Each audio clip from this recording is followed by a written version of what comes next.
The shopping mall buzzed with energy that Saturday afternoon, a chaotic blend of chatter, laughter, and the occasional jingling of keys as shoppers strolled from store to store.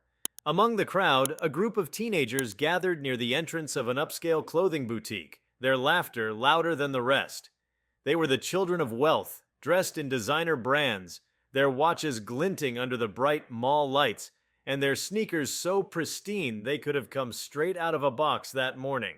Among them was 17-year-old Mason Whitaker, the ringleader and self-proclaimed prince of the group. Before we start, smash the like and subscribe buttons for more updates.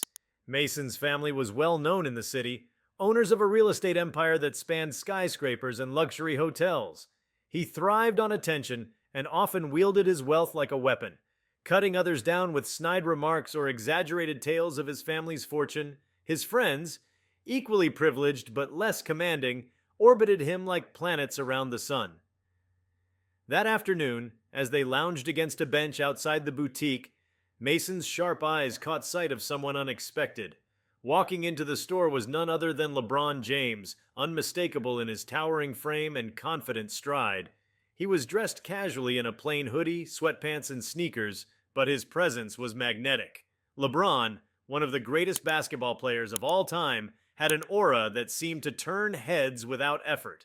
However, Mason saw an opportunity not for admiration, but for mockery. "Check it out," Mason said, nudging his friends and pointing toward LeBron. "Is that supposed to be LeBron James? What's he doing here? Buying sweatpants on sale?" The group laughed on cue, though a few seemed uncertain. They knew who LeBron was. How could they not? His name was synonymous with greatness, his legacy spanning decades of dominance on the basketball court. But Mason, with his insecurities masked as bravado, couldn't resist taking jabs. "Probably can't afford anything in there," Mason added with a smirk. "Bet he'll ask for a discount." LeBron, who had overheard the remarks, paused near a rack of jackets and glanced toward the group. His expression was unreadable, but he didn't respond. Instead, he continued browsing, his focus shifting to a section of limited edition sneakers. Mason, emboldened by the lack of a reaction, raised his voice. "Hey, LeBron, you need a loan or something? I've got a couple bucks in my pocket." His friends snickered, though one or two cast uneasy glances at LeBron, who had clearly heard the taunt. Still, the basketball star said nothing, his demeanor calm and unbothered. He picked up a pair of sneakers, examined them briefly, and walked to the counter. Mason rolled his eyes. What a joke. Imagine being that famous and still shopping like a regular person. At the counter, the store clerk greeted LeBron with a wide smile, clearly starstruck. "Mr. James, it's an honor to have you here. Let me know if there's anything special you'd like to see." LeBron nodded politely and pointed toward a few shelves behind the clerk. "I'll take those," he said, his deep voice carrying across the store. Mason leaned forward, his curiosity piqued. "What's he buying? Bet it's just one pair of shoes," he muttered, loud enough for his friends to hear. But as the clerk began pulling items from the shelves, it became clear that LeBron wasn't stopping at one pair. He gestured toward another wall of shoes, then to a row of jackets, and finally to a display case filled with high-end watches. The clerk's excitement grew as the pile of merchandise on the counter steadily increased. Mr. James, are you sure you want all of this?" the clerk asked, barely able to hide his astonishment. LeBron smiled. "Yeah, everything in the store. I'll take it." The words hung in the air like a thunderclap. The store fell silent, and even the ambient noise of the mall seemed to fade. Mason, who had been mid-laugh, froze, his expression shifting from smug to stunned in a heartbeat. "Wait, what?" Mason stammered, his voice cracking slightly. "Did he just say he's buying everything?" One of his friends nodded slowly, their eyes wide. "I think he did." The clerk, still processing the moment, hesitated. "Everything? Like literally everything in the store?" LeBron nodded again, calm as ever. "That's right, ring it up." Mason's face turned red, a mix of disbelief and embarrassment. He tried to regain his composure, scoffing loudly. "Yeah, right, like he's actually going to pay for all that." But LeBron didn't falter. He pulled out a sleek black credit card, handed it to the clerk, and waited patiently as the total was calculated. The clerk's hands shook slightly as they rang up the purchase, the numbers climbing higher and higher until they reached a figure Mason couldn't even fathom. When the transaction was complete, LeBron turned to the clerk, Have everything sent to this address, he said, sliding a piece of paper across the counter, and make sure to include a note for the staff. They've been great. The clerk nodded eagerly, still wide-eyed. Of course, Mr. James, thank you so much. LeBron turned and began walking toward the exit, his strides unhurried. As he passed Mason and his friends, he paused, glancing at the group. For the first time, he spoke directly to them. You know, he said, his voice steady but pointed. It's easy to laugh when you don't understand what someone's about. But real success? It's about more than what you can buy. It's about how you treat people, how you carry yourself, and what you leave behind. Mason swallowed hard, his bravado crumbling under LeBron's gaze. The basketball star didn't linger. He simply turned and walked away, leaving Mason and his friends in stunned silence. For the rest of the day, Mason couldn't shake the memory of what had happened. The laughter of his friends had faded, replaced by awkward glances and half-hearted attempts to change the subject. Mason, who had always prided himself on being untouchable, felt small for the first time in his life. As the weeks passed, the story of LeBron's shopping spree spread through the city, becoming a legend that no one could stop talking about. For Mason, it was a humbling experience he couldn't escape. Each time he entered the mall or passed that boutique, he was reminded of the lesson LeBron had left behind. A lesson about respect, humility, and the true meaning of wealth. And though Mason wouldn't admit it right away, the encounter sparked a change in him. He started to think more about the impact of his words and actions, realizing that his wealth didn't define him nearly as much as his character did. Over time, the rich teen who had once laughed at a legend began to understand what it meant to be truly great. The story of Mason Whitaker's humiliating encounter with LeBron James didn't end with that moment in the shopping mall. The incident became a pivotal point in Mason's life, a sharp turning point that began to unravel the carefully curated world he had built around himself. Yet, for all the laughter and mockery that had come from his friends in the immediate aftermath, Mason couldn't quite shake the haunting words LeBron had left him with. It wasn't just about the public spectacle of the event, though that alone was enough to leave Mason reeling. What truly gnawed at him was the profound simplicity of LeBron's message. Real success isn't defined by wealth or the things you can buy. It's about something deeper, something Mason had never been forced to consider before.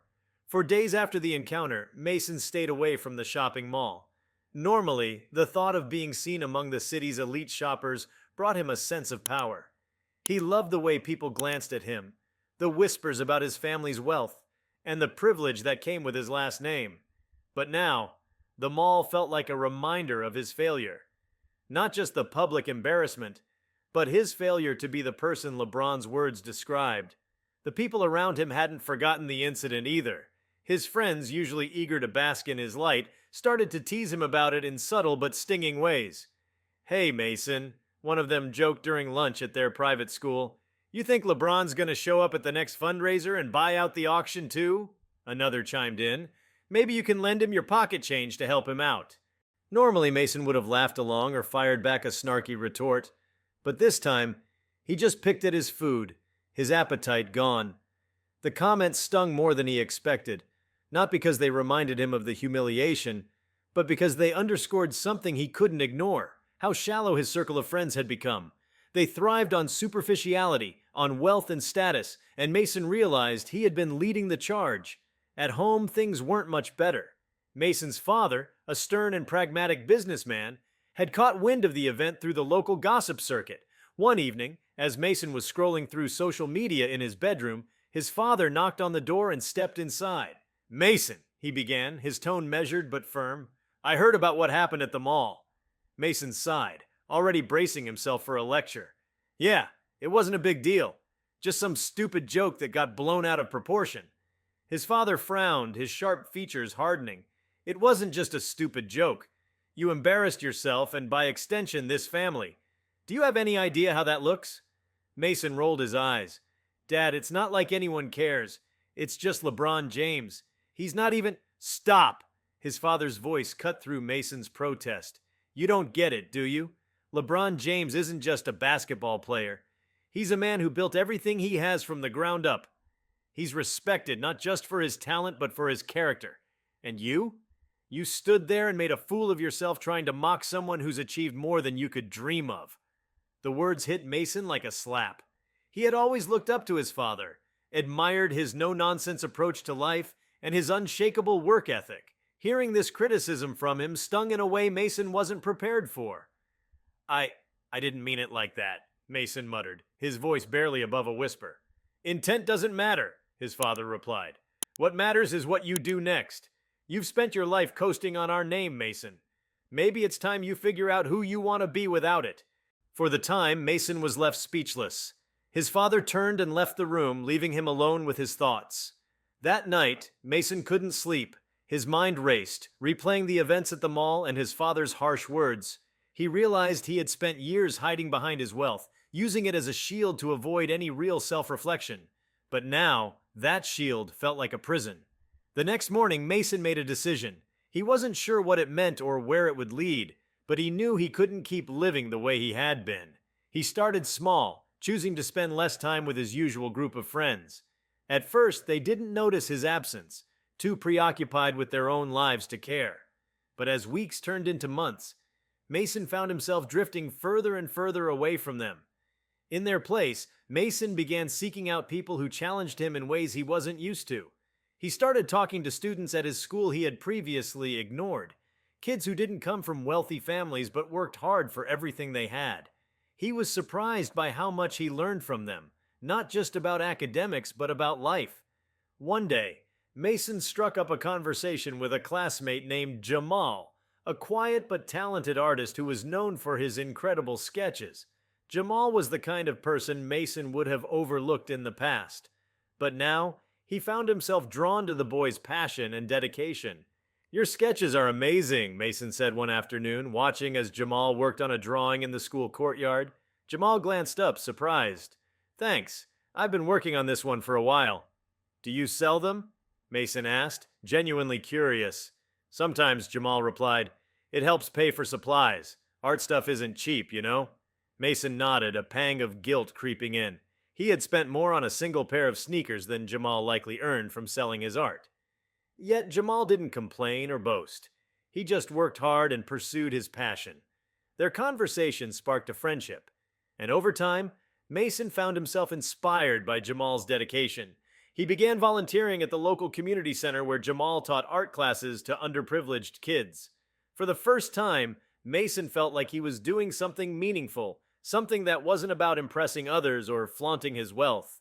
Through his volunteer work, Mason also learned more about LeBron James and the impact he had beyond basketball. He discovered the charitable foundation LeBron had established, providing scholarships and resources to underprivileged children. The more Mason learned, the more he admired the man he had once mocked. One evening, as Mason helped clean up after an art class, Jamal approached him with a smile. You've been coming here a lot lately, he said. What's the deal? Mason hesitated, unsure how to explain. I just wanted to do something that matters, he finally said. Something that's not about me. Jamal nodded, his expression thoughtful. That's a good reason. Just make sure you stick with it. Mason did stick with it. Over the next year, he continued volunteering, helping organize fundraisers, and even mentoring younger kids at the community center. The work wasn't glamorous, and it didn't come with the instant gratification he was used to, but it gave him a sense of purpose he had never felt before.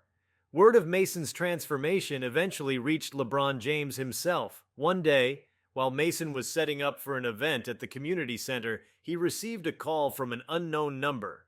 When he answered, he was shocked to hear the familiar voice on the other end. Hey, Mason, LeBron said. I heard about the work you've been doing. Thought I'd check in. Mason's heart raced. Hi, Mr. James. I can't believe you're calling me. LeBron chuckled. Well, I wanted to say I'm proud of you. It takes a lot to admit when you're wrong and even more to change. Keep doing what you're doing. The call was brief, but it left a lasting impact on Mason. It was the final piece of encouragement he needed to fully embrace his new path. He realized that life wasn't about proving himself to others. It was about being someone he could be proud of. Years later, Mason looked back on that day in the mall as the moment everything changed. It wasn't just a lesson in humility. It was the start of a journey that reshaped his entire outlook on life. And while he never forgot the sting of LeBron's words, he was grateful for the wisdom they carried. For in that fleeting moment, Mason learned what it truly meant to be rich, not in wealth, but in character. As Mason's life shifted, the ripples of change began spreading further than he ever imagined. His transformation from a superficial teen to a more grounded individual did not happen overnight, nor was it without challenges. Yet each step along the way built upon the last, weaving together a narrative of growth that eventually became an inspiration to others. The community center where Mason volunteered had become something of a second home for him. He began spending more time there than anywhere else, including his luxurious family estate. The vibrant energy of the children, their unfiltered joy, and the passion of the staff taught Mason lessons he could never have learned in his privileged bubble. One of the most striking changes in Mason's life came through mentorship. At first, he volunteered to help the kids with simple tasks, like setting up art supplies or assisting with reading programs. But over time, he developed a closer relationship with some of the children, especially one boy named Elijah. Elijah, a shy and reserved 10-year-old, had a gift for storytelling. He loved writing and dreamed of becoming an author someday, but his family struggled financially and Elijah often doubted his abilities. Mason saw something of himself in Elijah, not in his insecurity, but in the boy's raw potential. Unlike Mason, who had squandered his early opportunities by leaning on wealth, Elijah worked tirelessly, despite the obstacles in his way. Inspired, Mason decided to step up as Elijah's mentor. Every Saturday, Mason met with Elijah at the community center, where they worked on writing stories together. Elijah's imagination was boundless, and Mason encouraged him to pour his creativity onto the page without fear. Slowly, Elijah's confidence grew. Mason even used his family's connections to arrange for one of Elijah's stories to be published in a local magazine. The boy's face lit up when he saw his name in print for the first time, a moment Mason knew he would never forget. But it wasn't just the children Mason was helping. His involvement at the community center began influencing his peers as well. Some of his old friends, initially skeptical of his newfound interests, started to take notice of the impact Mason was having. They saw photos of him leading art workshops, raising money for scholarships, and organizing events to support families in need. At first, their reactions were mixed. Some laughed, dismissing his efforts as a phase, while others were genuinely curious. One friend, Ethan, reached out to Mason after seeing a video of him speaking at a fundraiser. "Man, I didn't expect this from you," Ethan admitted when they met up for coffee. "You're actually doing something good." Mason smiled. "Thanks. It's not about what people expect, though. It's about what feels right." Ethan nodded slowly, clearly thinking it over. "You think there's room for me to help out at the community center?" Mason's heart swelled with pride. "Always." Soon, Ethan joined Mason at the center, and before long, a handful of their mutual friends followed. The ripple effect of Mason's transformation was becoming a wave, drawing more people into its orbit. What started as a personal journey began fostering a larger culture of change among the wealthy youth in their community. The idea that privilege came with responsibility was spreading, a lesson Mason never expected to be teaching. As Mason's reputation grew, so did his opportunities to make an impact. He was invited to speak at local schools, community events, and even corporate gatherings about the importance of giving back and using one's resources for good. At first, he was nervous about public speaking, but each engagement reminded him why he had started this journey in the first place. He shared stories about Elijah, Jamal, and the countless others who had inspired him along the way. More importantly, he emphasized the value of humility and listening, a lesson he had learned the hard way. One evening, after delivering a speech at a charity gala, Mason was approached by a woman who introduced herself as the director of a nonprofit organization focused on education. She was impressed by his passion and wanted to collaborate on a project to provide free tutoring programs for underserved communities. Mason eagerly agreed, diving headfirst into the initiative. The project took months of planning, fundraising, and coordination, but when it finally launched, it was a resounding success. Mason's work didn't go unnoticed. Articles began circulating about the teen philanthropist, and local news outlets picked up the story. While Mason appreciated the recognition, he was careful not to let it go to his head. He remembered LeBron's words about humility and the importance of treating people with respect. He used his growing platform to shine a light on the people who inspired him, Elijah, Jamal, and the countless other individuals whose stories deserved to be heard. Eventually, Mason's efforts caught the attention of LeBron James himself. The basketball legend, known for his dedication to philanthropy, reached out to Mason for a second time. This time, the conversation wasn't just a brief phone call, it was an invitation to collaborate. LeBron's team was organizing a nationwide mentorship initiative for underprivileged youth, and they wanted Mason to be involved. Mason couldn't believe the opportunity. Working alongside one of his heroes felt surreal, but it also solidified how far he had come.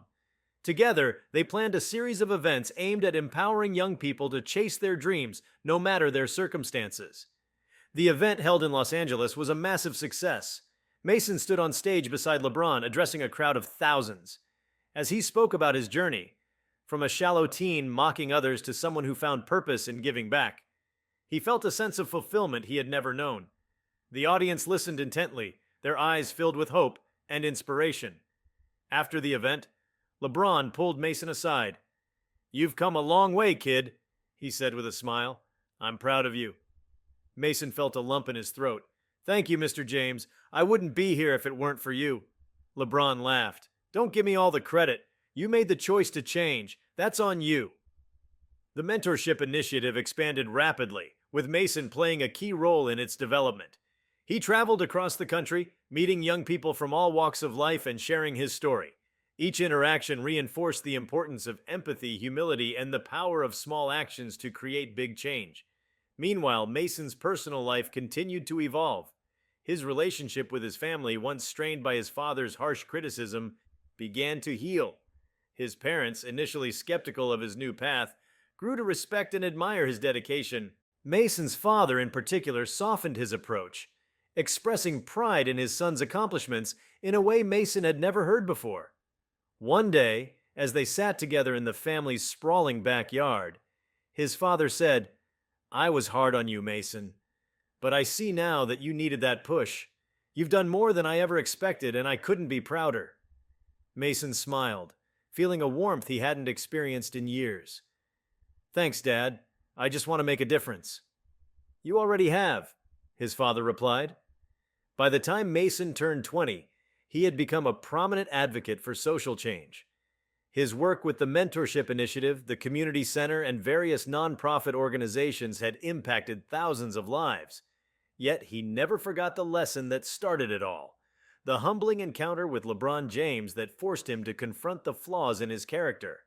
Looking back, Mason often wondered how different his life might have been if that day in the mall had played out differently. But he realized it wasn't about dwelling on the past. It was about using each moment as an opportunity to grow. He wasn't the same person he had been at 17, and he was grateful for that. The journey had been messy, challenging, and at times painful, but it had been worth every step. As Mason stood on the stage of yet another event years later, addressing a new generation of young people, he felt a deep sense of gratitude. He was no longer defined by his wealth or his family's name. Instead, he was defined by the lives he had touched, the lessons he had learned, and the legacy he was building, one that was rich in compassion, purpose, and hope. Mason's life had become a story of transformation that resonated far beyond his personal circles. As the years passed, the ripple effects of his efforts began to touch lives in ways he could have never imagined. Yet the journey was not without its trials. For every milestone he achieved, there were moments of doubt, setbacks, and obstacles that tested his resolve. One of the most significant challenges Mason faced came during the expansion of the mentorship initiative he had co-founded with LeBron James. While the program had been widely successful in its pilot stages, scaling it to reach underserved communities nationwide brought unexpected hurdles. Funding, logistics, and even local opposition in certain areas tested Mason's leadership and adaptability. For someone who had once lived a life of effortless privilege, learning how to navigate the complexities of nonprofit work was a humbling experience. Mason found himself poring over grant applications, negotiating partnerships, and even attending town hall meetings to address concerns from local leaders. These meetings often forced him to confront his own assumptions about the needs of the communities he aimed to serve. He learned the importance of listening, not just superficially but deeply, to the voices of those who lived in the areas the program sought to impact. At one such meeting in a small rural town, Mason met a woman named Maria, a single mother of three, who spoke passionately about the struggles her children faced in their underfunded school district. Her words stayed with him long after the meeting ended, and they spurred him to shift the initiative's focus in that region to prioritize educational support. For Mason, moments like these were reminders of why he had started this journey: to be of service, not to impose solutions from a distance. His dedication did not go unnoticed. Media outlets continued to follow Mason's story, but what stood out most to those who watched his progress wasn't his polished speeches or high-profile collaborations. It was his willingness to get his hands dirty, to sit down with people like Maria and truly engage with their realities. This authenticity set Mason apart and became a cornerstone of his work. Beyond the mentorship initiative, Mason began to focus on systemic change. He collaborated with policymakers, educators, and community leaders to address the root causes of inequality in education and mentorship opportunities. This work was complex and slow-moving, a far cry from the instant gratification of his teenage years. Yet Mason found it deeply fulfilling. He realized that true change required patience, persistence, and the ability to see beyond one's own lifetime. On a personal level, Mason continued to grow. He built strong relationships with people who challenged him to be better, surrounding himself with individuals who valued character over status. His friendship with Jamal remained one of the most important in his life, and together they launched an annual scholarship for aspiring artists from low-income backgrounds. As Mason reflected on his journey, he felt a profound sense of gratitude for every twist and turn that had brought him to this point. The boy who once laughed at greatness had grown into a man who sought to embody it, not through fame or wealth, but through the quiet, persistent work of making the world a better place. Mason's life continued to evolve, shaped by the values he had embraced and the impact he had made. Over time, his work began to influence not only the lives of those directly benefiting from his initiatives, but also a broader cultural shift among his peers. Other affluent young people, inspired by his story, began reevaluating their priorities. Mason became a symbol of how privilege could be transformed into purpose, and his story started to spark a movement.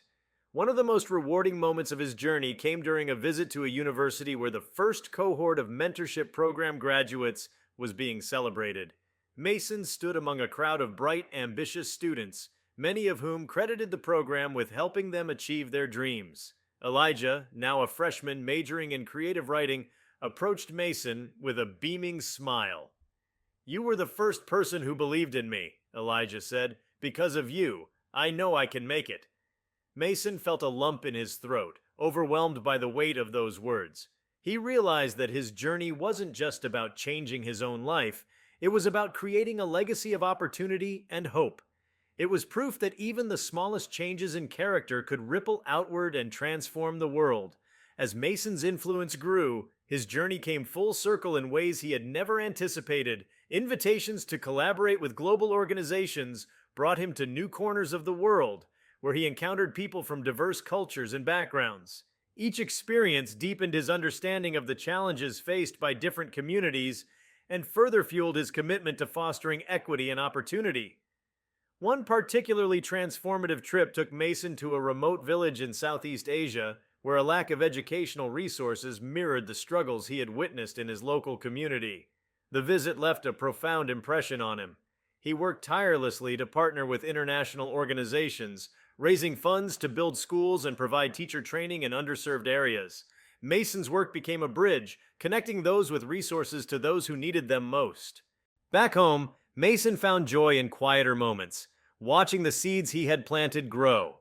The community center he once volunteered at had expanded into a regional network of support for families, offering everything from tutoring programs to mental health services. Mason often visited, not as a figurehead but as a mentor and friend, engaging directly with the people he served.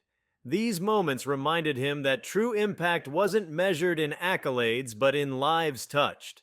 If you like this video, please give it a like and subscribe to our channel. Also, leave your comments below and tell us, what are your thoughts on the rich teen's behavior toward LeBron James? We want to hear from you. Thank you for watching and see you next time.